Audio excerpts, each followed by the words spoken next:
Hello, welcome to Lunch with Lee. Today we're talking about home inspectors, and we've had home inspectors on who we've interviewed who gave us a lot of good information about what a home inspector actually inspects when it comes to fireplaces.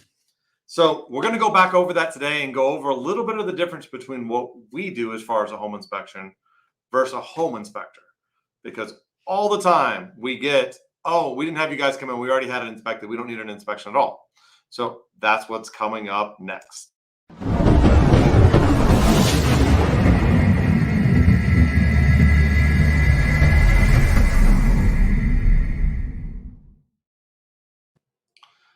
When you buy or sell a home, almost always there's a home inspector who comes in. What does that home inspector inspect? Most people assume that means everything. And it's not even quite fair occasionally to think they're all knowing because they don't have x-ray vision. And what they're actually required to inspect fireplace wise, because I'm not an expert in everything, quite often is very, very limited. And the education they have as far as fireplaces is incredibly limited, meaning sometimes an hour or two fireplace wise, if that. And if you're a home inspector and you don't agree with me, comment in, let me know. Because this is my experience and I've taught classes for home inspectors. And it's not fair for them. They don't have the proper equipment, nor do they have the proper education to properly inspect a fireplace. And quite honestly, it's not their job. They're not there to inspect the fireplace specifically. Now, do they look at it and go, oh, that looks weird? That is a good home inspector. That most home inspectors are going to say, you need to have the fireplace swept or cleaned. Swept is the correct term, but they use all kinds. And occasionally they'll say the damper's not working, or you don't have a damper stop because you have gas logs.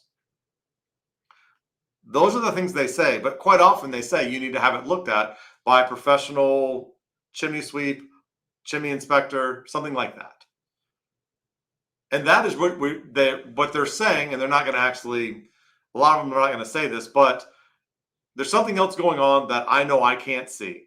And you need someone else to look at that to diagnose this correctly. And why are we, or the chimney industry, the people to do that? And the honest answer is we have the proper tools, which is most of the professional chimney companies are going to have camera systems. And these aren't just like a camera.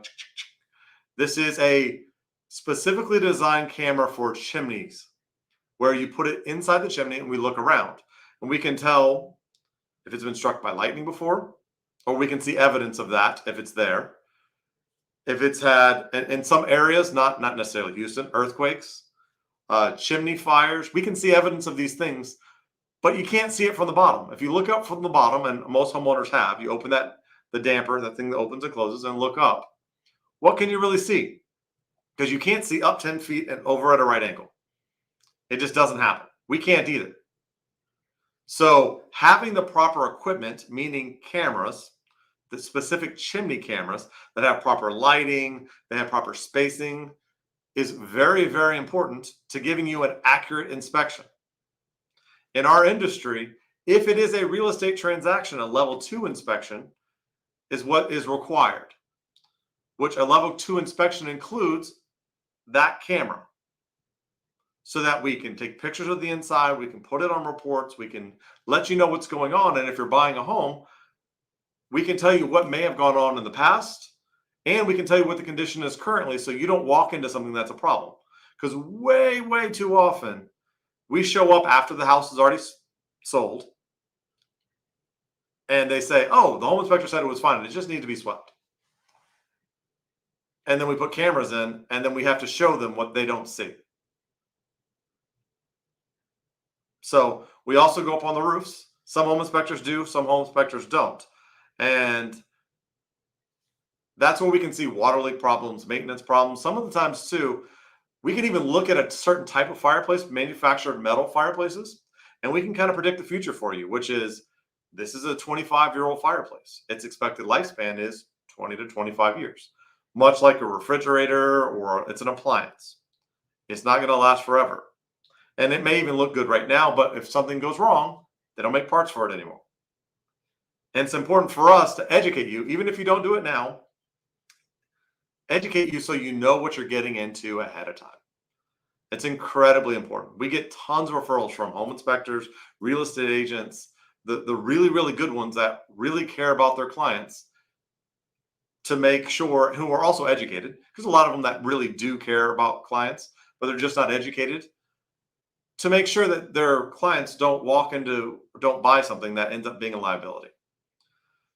So getting up on roofs, having the experience, the training to accurately diagnose problems, using camera systems and stuff like that to see the inside so we can see the whole interior of the fireplace to kind of give you an idea of what's going on inside.